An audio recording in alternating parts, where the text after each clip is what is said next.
Hello mga mare, Happy New Year and welcome to my mini vlog.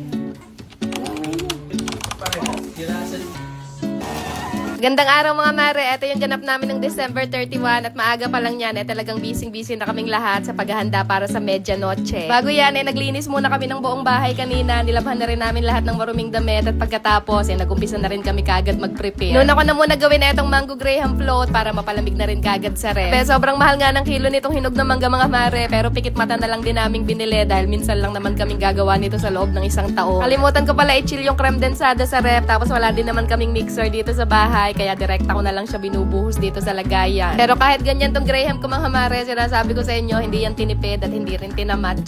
Yung buto ng mangga pala, para hindi masayang, hiniwa-hiwa ko lang siya ng maliliit, tapos ginawa ko siyang pang filling dito sa gitna. Tapos dito naman sa last layer, dinurog-durog ko lang yung mga natirang graham crackers, tapos pinang toppings ko dito sa taas, tsaka ko naman nilagay yung mga hiniwa-hiwa kong mangga kanina. Gagawa din pala kami ng fruit macaroni salad mga mare, at si mama naman yung nakatoka dyan. Chicken macaroni salad nga sana yung gagawin niya dyan, pero dahil ang dami naming fruit cocktail dito sa bahay galing sa barangay, kaya ganyan na lang yung ginawa niya. Habang busy nga kami dito sa kusina, etong batang maliit naman ay busy din dito sa pakikipaglaro sa mga pinsan niya. Mahigit 1 kilo nga pala tong ginawa naming macaroni salad mga mare, dinamihan na talaga namin dahil eto nga yung madalas pinapapak sa mga ganitong klaseng handaan. At pagkatapos niyan, tinimplahan ko naman yung pang Shanghai at ayan, nirap na rin kagad nila mama tsaka nitong mga pinsan ko. Habang nagbabalot pa nga sila ng Shanghai dyan, ako naman sinangkotsa ko na rin yung bacon na gagamitin ko naman para sa carbonara. Ito sa part na to mga mare, hindi na ako masyadong nakapag-video dyan dahil sobrang naging busy na talaga kami, tapos medyo gumagabi na rin nga ng mga oras na yan. Bale, tapos na kami magluto ng mga oras na to at sineset na lang namin yung mesa, at habang inaayos nga namin yung mga handa, bigla namang nag-brown out. Buti na nga lang mga mare at nadala ko yung tofu light ko, kaya ayun yung ginamit naming ilaw dyan. At eto na nga ang aming munting handa para sa medianoche.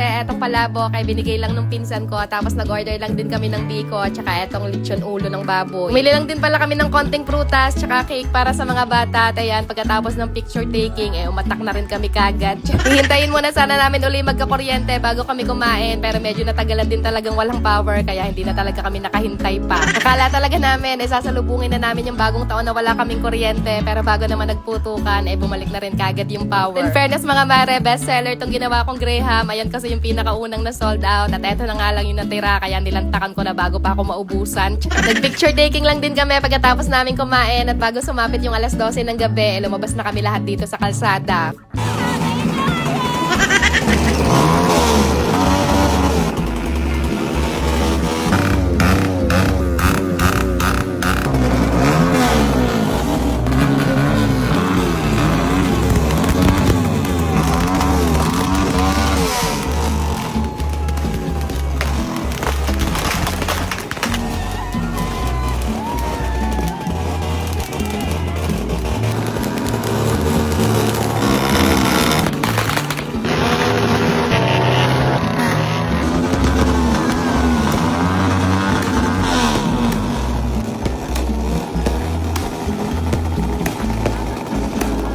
Maraming salamat Panginoon sa panibagong taon. Naway patuloy niyo pa rin kaming i-bless lahat ngayong taong 2025. Kaya paano mga mare, good night na muna. At ayun lang muna ulit for today.